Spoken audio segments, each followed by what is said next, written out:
자, 오늘은 천국 비유에 대해서 말씀을 드리는데, 씨 뿌리는 비유입니다. 제가 몇 번 말씀을 이어서 드리려고 그러는데, 자, 우리의 소원은 통일이지요. 우리 대한민국 사람들의 평생 소원은 통일입니다. 남북이 꿈에도 소원이 통일이라고 하죠. 예. 당연히 자유민주주의 통일이 합니다. 이건 무력 통일이 아니고 복음으로 통일이 되는 것이 최고로 안전한 줄로 믿습니다. 주님의 소원도 있어요. 주님의 소원은 로마서 11장 25절에 보면은 창세전에 구원하시기로 작정한 모든 사람들이 예수를 그리스도로 믿는 그 구원받을 사람의 숫자가 차는 것을 주님은 소원으로 기다리고 계세요. 그 중에 우리가 한 사람이요.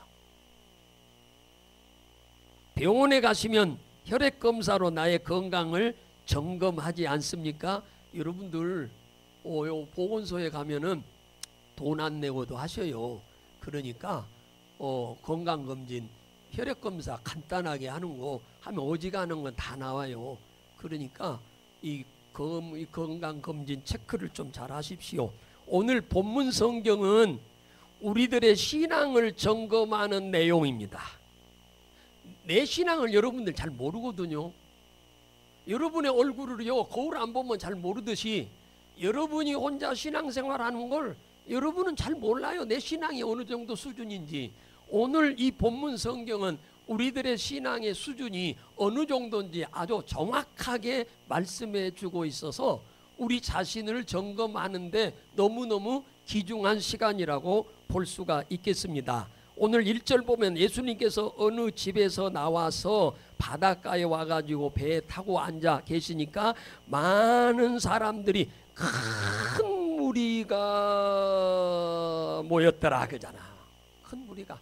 그러니까 한두 사람이 아니고 예수님이 이 동네에 오셨다고 하니까 그냥 사람들이 그냥 꾸역꾸역 동서사방에서 모여든 겁니다. 왜? 사람이 할 수 없는 문제를 예수님이 해결해 주기 때문에 찾아온 겁니다. 이때에 예수님께서 조용히 오늘 성경에 입을 열으셨다고 합니다. 이 많은 사람들에게 예수님께서 무슨 말씀을 시작하셨을까요? 여러분 귀를 기울여 잘 들어보시기를 바랍니다. 씨 뿌리는 농부의 비유를 시작하셨어요. 그 자리에 모인 사람들이 대부분 시골에서 사는 농사꾼들이고 바닷가니까 소수의 고기 잡는 어부죠. 고기 잡는 사람은 그렇게 많지 않잖아요. 거의 이제 시골 농사 짓는 사람들이라 그 사람들에게 이 씨 뿌리는 비유에 대해서 예수님이 말씀합니다. 예루살렘 도시에서 태어나가지고 수십 년을 살아온 사람들은 이 씨 뿌리는 비유를 하면은 잘 못 알아먹을 수도 있어요. 그런데 시골에 사는 사람들은 농부가 씨를 뿌리는 이 얘기니까 이걸 모를 사람 한 사람도 없어요. 그러니까 주님은 아주 시골 사람들한테 아주 적절하게 잘 예수님이 말씀을 전하고 있다라고 볼 수 있겠습니다. 자, 지금 저는 이 공간에 그냥 제가 그냥 마이크 없이 한다면 저 뒤에 안 들릴 겁니다. 그런데 그 많은 사람들이 모였는데 그 벌판에서 어떻게 해서 그 사람들이 듣도록 했을까? 여러분 고민스러운 생각 안 들어요? 그런데 여러분 이제 바닷가에 살아보면은 아는데 낮에는 바람이 바다 쪽에서 육지 쪽으로 이렇게 불어옵니다. 슬슬 바다에서 육지 쪽으로 이렇게 불어와요. 밤에는 육지에서 바다 쪽으로 내려옵니다.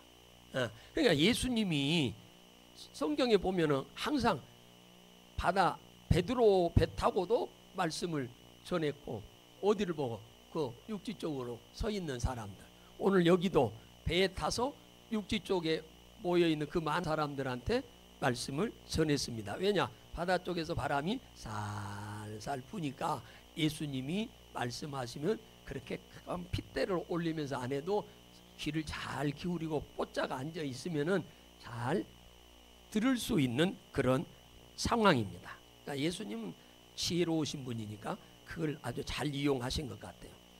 예수님께서 첫 시작을 이렇게 시작했어요. 오늘 4절에 농부가 밭에서 씨를 뿌리게 되는데 덜어는 길가에 떨어졌다라고 이렇게 얘기를 합니다. 그러므로 새들이 날아와서 먹어버렸다. 맞아요? 틀려요? 맞습니다.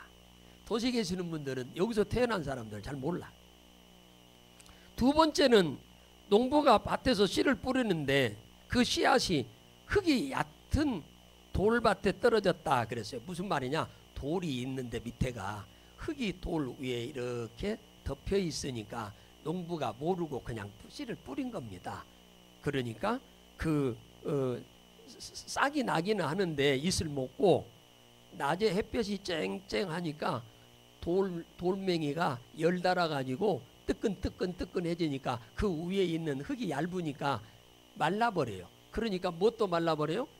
그 난 싹도 뿌리가 말라서 죽어버렸다. 그렇게 얘기하잖아요. 그러니까 농부들이 이 얘기를 들으면서 틀렸다고 하겠어요? 지당한 말씀이다. 그렇게 하겠지요. 세 번째, 농부가 씨를 뿌리는데 덜어는 가시떨기 위에 떨어졌다. 7절에 그러잖아. 가시나무가 있는 쪽에 가시나무가 한 개만 있나요? 이렇게 뭡니까? 무리를 지어 있나요? 되게 무리를 지어 있어요. 가시나무가.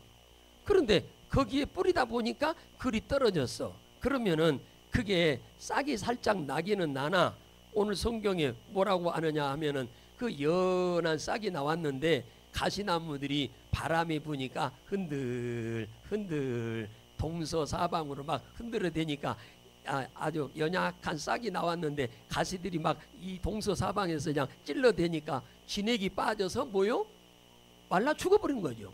사람도 사고 나가지고 바로 응급조치 안 하면은 피가 많이 과다하게 흐르면 죽어버리듯이 그런 현상입니다. 네 번째는 농부가 씨를 뿌리는데 아주 좋은 땅에 8절에 떨어졌다. 그래서 싹이 나고 또 뭡니까? 뿌리가 잘 자라고 내리고 뭐 방해가 되는 일이 하나도 없으니까 쑥쑥쑥쑥 잘 자라서 열매를 100배, 60배, 30배의 열매를 맺게 되었다. 그렇게 말합니다. 이 얘기를 농부들이 모를 사람 한 사람도 없어요. 지당한 말씀하시네. 누가 그 얘기를 모르나? 왜 저 얘기를 하실고 그렇게 생각하고 들었을 겁니다. 그런데 길가에 떨어진 씨앗이나 돌밭에 떨어진 씨앗이나 가시밭에 떨어진 씨앗은 모두가 열매를 맺어요, 못 맺어요? 결과적으로는 못 맺어.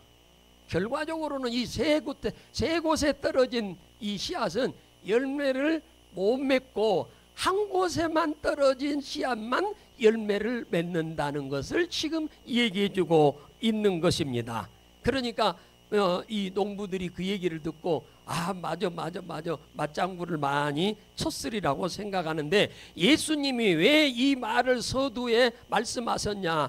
뒷얘기를 하려고 이 포석을 까는 거예요. 뒷얘기를 하기 위해서 앞얘기를 지금 이 포석을 까는 거예요. 잘 알고 있는 얘기를 지금 까는 거예요. 17절에 보면은 내가 진실로 너희에게 이르노니 많은 선지자와 의인이 너희가 보는 것을 보고자 하여도 보지 못했고 많은 선지자와 의인들이 너희들이 듣고자 하는 것을 듣고 싶어도 듣지 못했다라고 예수님이 지금 얘기를 하는 거예요. 여기서 선지자와 의인은 구약시대 사람들을 두고 하는 말입니다. 그들도 구약의 많은 선지자와 의인들도 지금 너희가 보고 있는 나를 보고자 하는 마음이 그렇게 많았지만 그들은 아무도 본 사람이 없다. 그들이 내가 하는 말을 지금 너희들이 듣는 것처럼 듣고자 하는 사람이 그렇게 많았는데 그들은 전혀 보지 못했다. 이 얘기를 하는 겁니다. 그러면서 너희들은 정말로 행복한 사람들이다. 복받은 사람들이라는 얘기입니다. 할렐루야.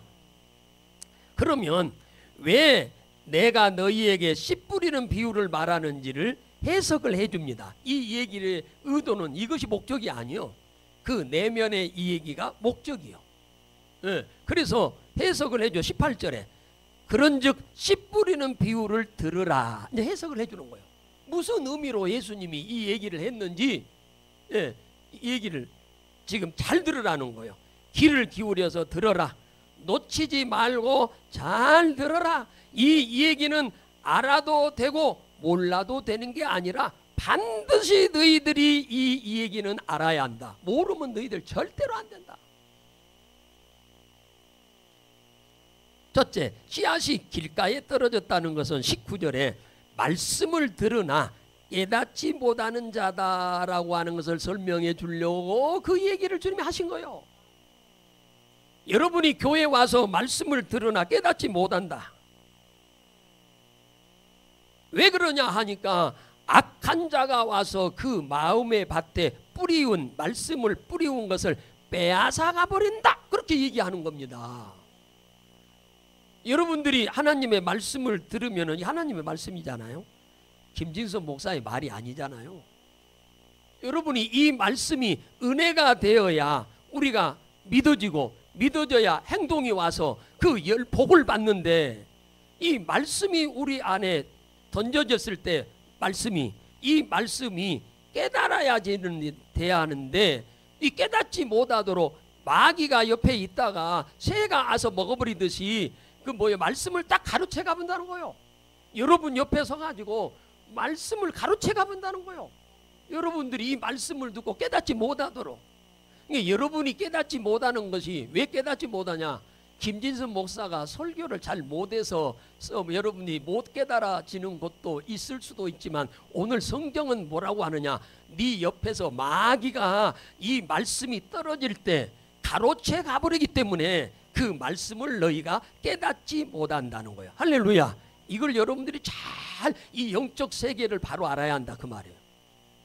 영적 세계를 바로 알아야 돼. 그러니까 마귀가 있다는 거예요, 없다는 거예요? 있어. 우리에게서 멀리 있다는 거예요, 가까이 있다는 거예요? 가까이 있다는 거예요. 옆에 있어서 말씀이 여러분의 마음판에 떨어지지 못하도록 중간에서 싹 가로채 가버린다 그 말이에요. 마귀는 전설 따라 삼천년처럼 어떤 개념으로 이해하면 안 돼요. 실제로 존재하는 존재예요. 할렐루야. 실제로 우리 존재 옆에 있다. 옆에 머나먼 길에 있는 게 아니라. 내가 은혜를 받지 못하는 이유가 뭐냐? 마귀가 말씀을 가로채 가버리기 때문이라고 하는 걸 이해를 하시기를 주의 이름으로 축복합니다. 자, 두 번째, 씨앗이 돌짝밭에 떨어졌다는 거예요. 20절 21절에 보면 말씀을 듣고 기쁨으로 받았어. 그러니까 이 사람은 깨달아진 거야, 안 깨달아진 거예요? 깨달아진 거예요. 그리고 믿어진 겁니다. 그래서 기쁨으로 받아가지고 뭡니까? 땅에 뿌리가 없으므로 말씀을 행하려고 합니다. 그대로 말씀대로 살려고 그래. 깨달아지고 믿어져서 그 말씀대로 지금 살려고 하는데 뭐가 와? 환난이나 핍박이 오므로 넘어지는 자다. 이렇게 지금 얘기하고 있습니다. 그러니까 이 사람은 마귀가 말씀을 들을 때 가로채 간 거야, 안 간 거예요? 채가지 않은 거지요, 이 사람은. 그래서 깨달아지고 믿어져서 말씀대로 살려고 지금 하는데 핍박이 오는 거야. 불신자가 예수를 믿고 말씀을 듣고 나도 예수 신앙생활 잘해야겠다라고 해서 신앙생활 하려고 하니까 핍박이 오는 거예요. 안 믿는 부모.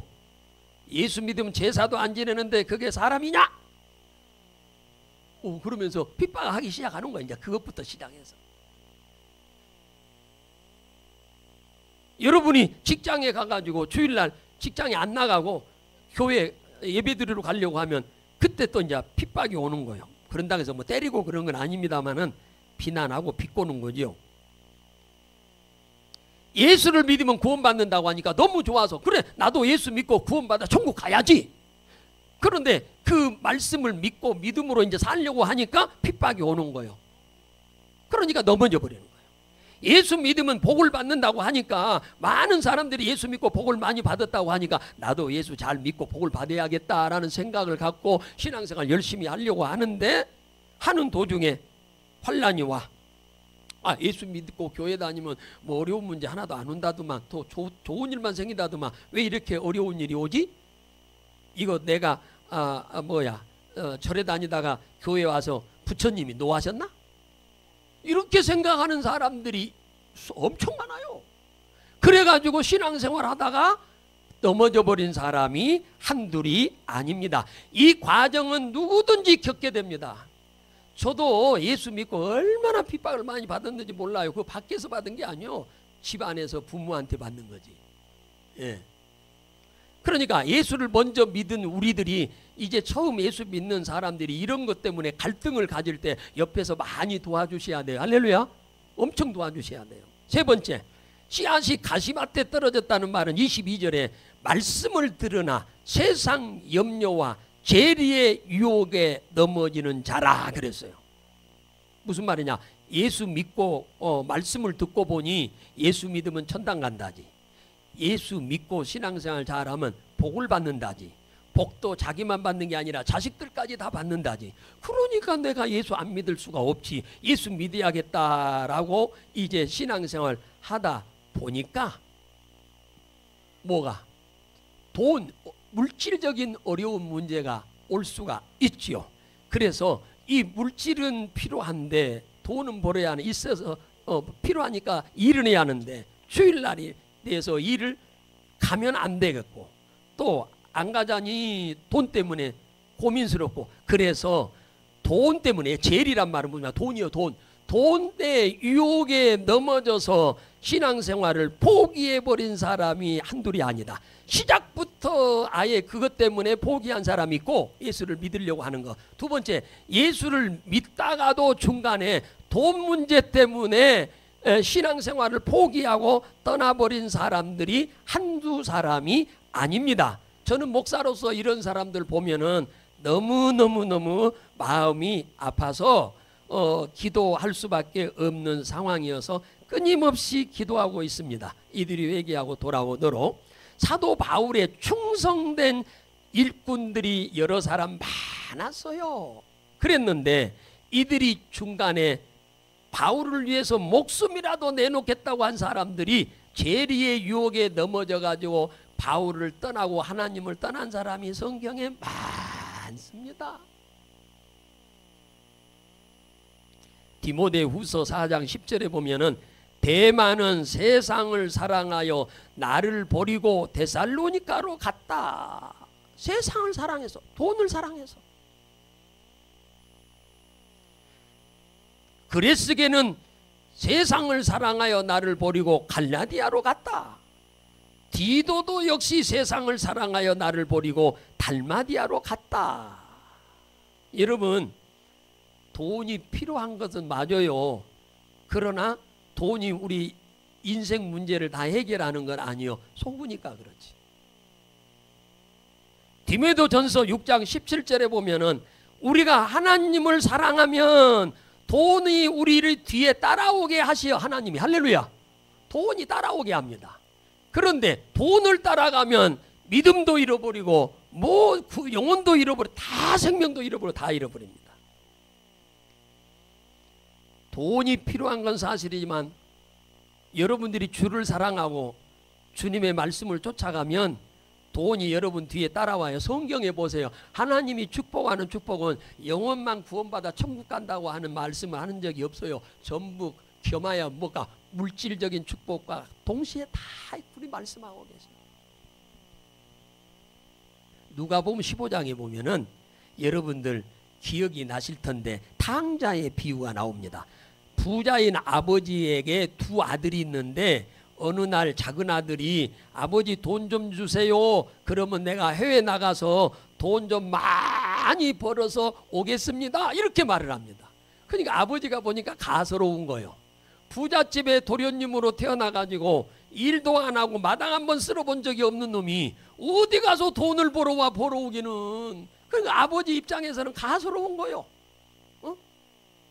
저 누구한테 속아가지고 지금 저런 생각을 하는지 아버지가 볼 때는 너무너무 마음이 아픈 거죠. 그래서 안 된다. 당연하죠. 아버지 마당 한 번도 안 쓸어본 놈이 무슨 가서 돈을 벌어와요.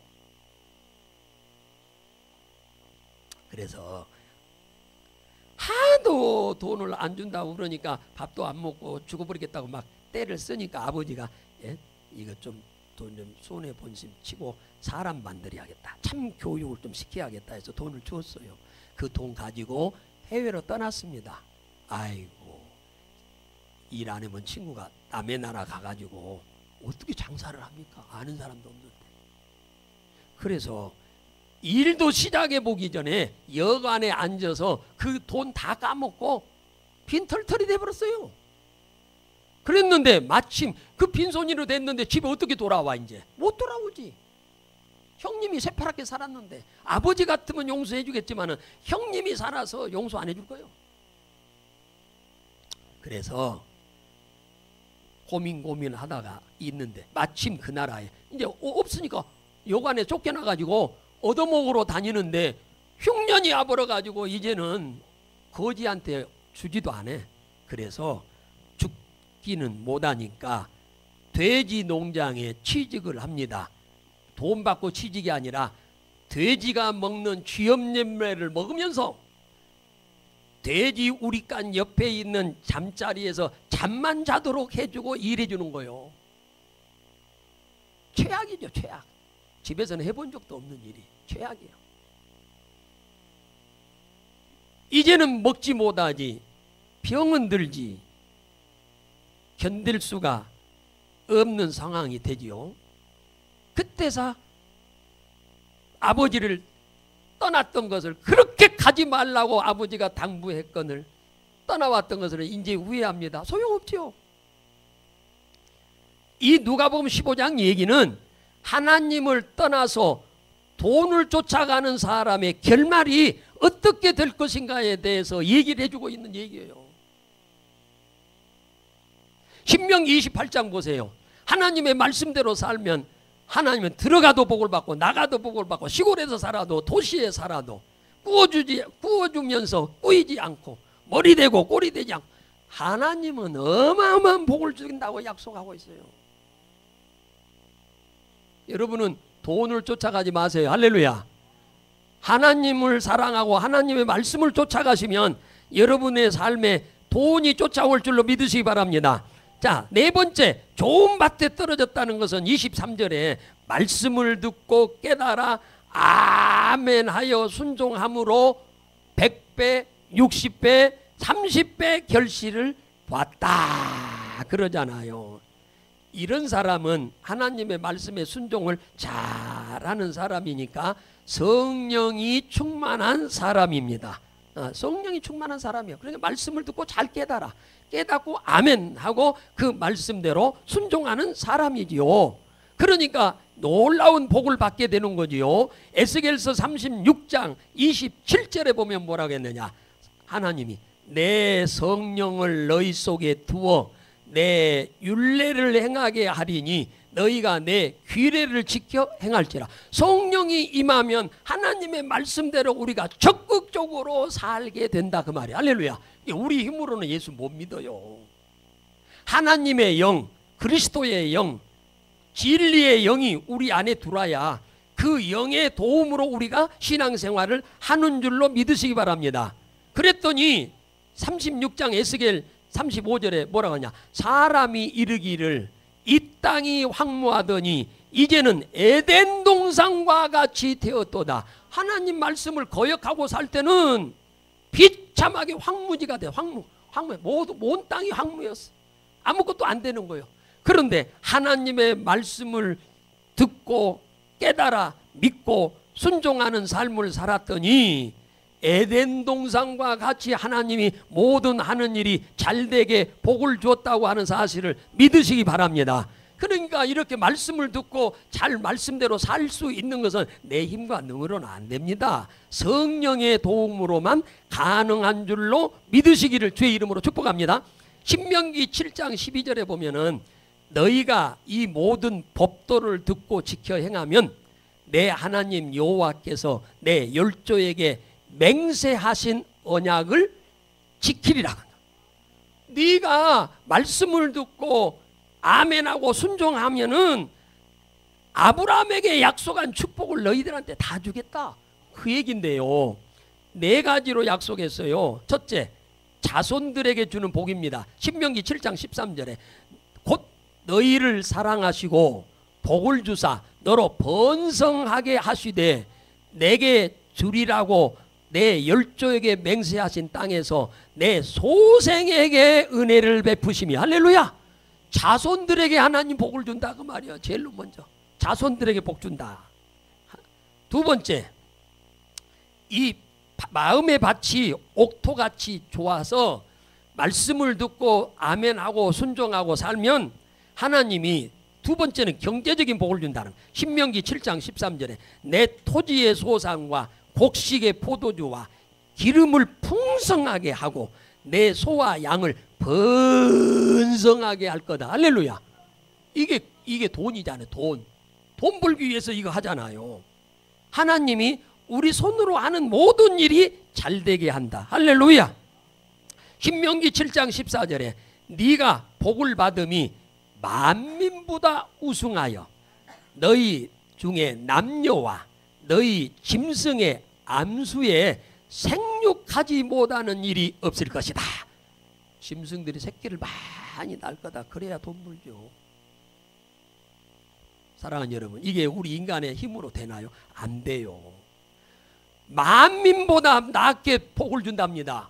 다른 사람처럼 하나님이 복을 조금 준다는 말이 아니죠. 만민이 받는 복보다 너희가 받는 복이 더 많으리라 그러기야. 여러분들이 그런 복을 받을 수 있는 사람인 줄 믿으시기 바랍니다. 세 번째, 건강의 복입니다. 신명기 7장 15절에 여호와께서 또 모든 질병을 내게서 멀리 하사 너희가 아는 바 애굽의 악질을 내게 임하지 않게 하리라. 이 애굽의 악질이란 말은 뭐 감기도 안 걸린다, 배 아픈 것도 없다, 그런 얘기가 아니고 치료가 불가능한 병이 걸리지 않도록 한다, 그 얘기입니다. 치료가 불가능한 병이 없도록 한다, 그 말이에요.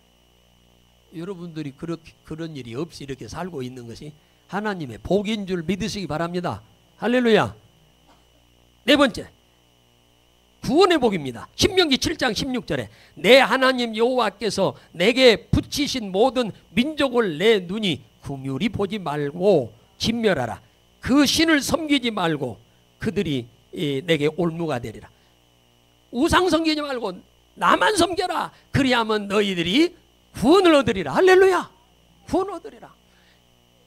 말씀을 듣고 아멘하고 믿고 행하면 하나님은 구원을 받는 것은 말할 것도 없고 자손들이 복을 받고 경제적인 문제를 회복하고 건강도 주신다는 사실을 믿으시기를 주의 이름으로 축복합니다.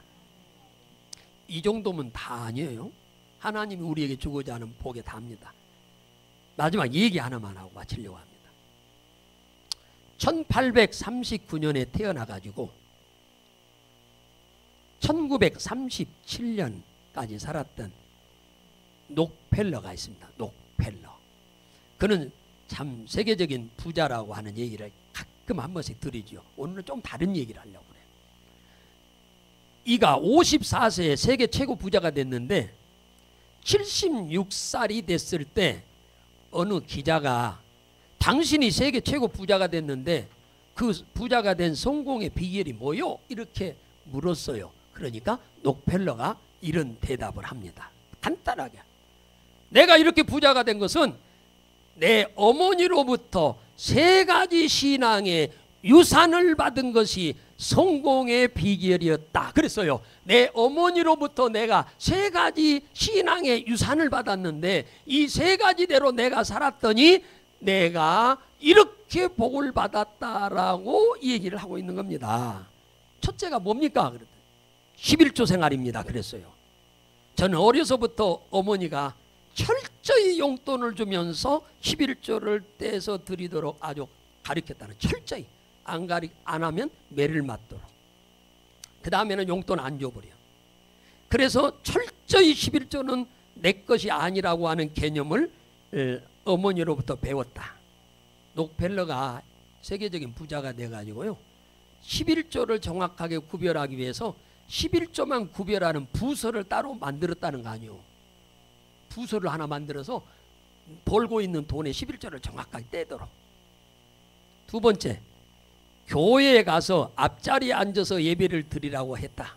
우리 어머니가 교회를 가면 가장 앞자리에 가서 앉아서 예배를 드리라고 우리 어머니가 그렇게 가르쳤다. 그래서 나는 지금까지도 그렇게 평생 살고 있다. 록펠러 어머니가 가난한 집안이었는데 교회에 5분 전, 10분 전에 도착한 게 아니라 40분 전에 도착했답니다. 어려서부터 엄마가 애 데리고 와서 40분 전에 와서 제일로 앞자리에 앉았대. 40분 전에. 왜냐? 늦게 오면 다른 사람이 앉아버리니까.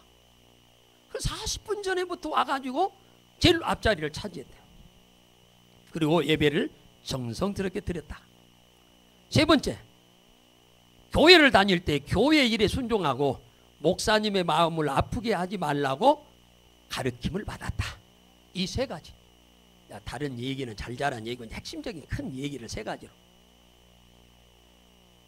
그래가지고 복을 받았는데 지금 세계 최고 가는 부자가 된 거예요. 몇 살에? 54살에. 그가 미국의 대학을 24개를 세웠고 교회를 4,928개를 세웠다. 이 록펠러가 그 아들이 록펠러인데 미국 포드 대통령 제임스의 41대 부통령으로 74년부터 77년까지 지냈어요. 사랑하는 성도 여러분, 제가 왜 마지막에 이 소개를 하느냐? 성경은 기록된 성경이 아니라 그 말씀대로 사는 자에게 하나님은 지금도 살아서 동일하게 은혜를 베푸는 하나님인 줄로 믿으시기를 주의 이름으로 축복합니다. 주님께서는 사람의 마음을 길가와 돌밭과 가시밭과 좋은 옥토와 같은 밭으로 비유를 한 거예요. 사람의 마음의 밭을, 심령의 밭을. 사랑하는 성도 여러분, 여러분 오늘 이 말씀을 잠깐 듣고 보니까 나는 어느 밭에 해당된가? 여러분 점검을 혹시 하셨는지 모르겠네요. 꼭 점검해 보는 기회가 꼭 되셔야 돼요. 지금까지 내가 살다 보니까 길가의 밭, 돌짝밭, 가시밭 같은 삶의 심령이 그렇다 치더라도 이건 어떤 방법이 없어. 돌이킬 방법이. 이제는 과거 사니까 이제 그걸 깨달았다면 회개하고 나도 이제는 좋은 밭, 옥토의 밭으로 가야겠다. 이사할 수 있기를 주의 이름으로 축복합니다. 그러면은 보세요. 녹펠러 가정이 복을 받은 거지. 녹펠러 가정만 복 받았나요? 아닙니다. 우리나라에 미국에서 제88순위 재벌된 사람이 있더라고. 대단한 사람 한 사람이 있더라고요. 우리나라 사람이 지금 미국에서 제88 부자 대단한 사람도 있더라고요. 여러분, 저나 여러분, 우리는 살아계신 하나님을 믿는 하나님 자녀 아닙니까? 이왕 예수 믿는 거 그럭저럭 예수 믿지 말고 우리의 심령의 밭을 옥토로 만들어서 여러분들이 복을 100배, 60배, 30배 받는 우리 성도들 다 되시기를 주의 이름으로 축복합니다. 할렐루야.